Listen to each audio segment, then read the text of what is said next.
Samsung's Galaxy S25 Ultra is here, and as expected, it's a powerhouse packed with premium upgrades.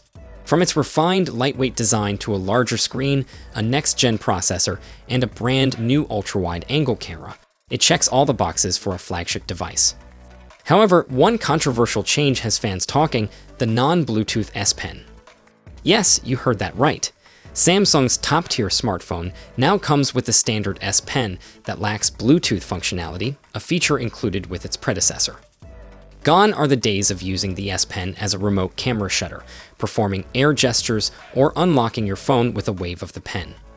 While these features may not have been game changers for everyone, their absence feels like a step back for a device marketed as the ultimate productivity tool.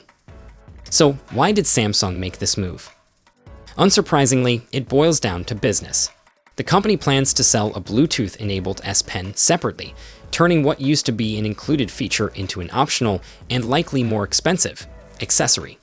This decision has ruffled some feathers among loyal Galaxy Ultra users, who now have to pay extra for a feature that was standard on last year's Galaxy S24 Ultra.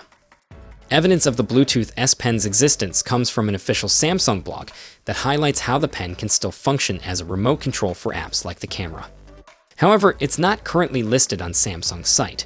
For now, the standard non-Bluetooth S Pen, model EJPS 938, is priced at $49.99 in the US and £49 in the UK. In Germany, it costs €54.90, though a current 50% discount brings it down to €27.45. As for the Bluetooth-enabled version, it's expected to cost more, though Samsung hasn't revealed the price yet. The big question is whether users will embrace this change or balk at the idea of paying extra for a feature that came free with the Galaxy S24 Ultra. This decision feels like a gamble on Samsung's part. While some users might not care about the loss of Bluetooth functionality, others see it as a regression that undermines the Ultra's best of the best branding. Whether customers will shell out for the Bluetooth-enabled stylus remains to be seen, but it's hard to ignore the frustration of fans who feel like they're getting less for their money this time around. So, what do you think of Samsung's decision to make the Bluetooth S Pen a paid accessory? Is it a smart move, or does it tarnish the Galaxy S25 Ultra's premium appeal? Share your thoughts in the comments below, and as always, thanks for reading. Until next time, take care.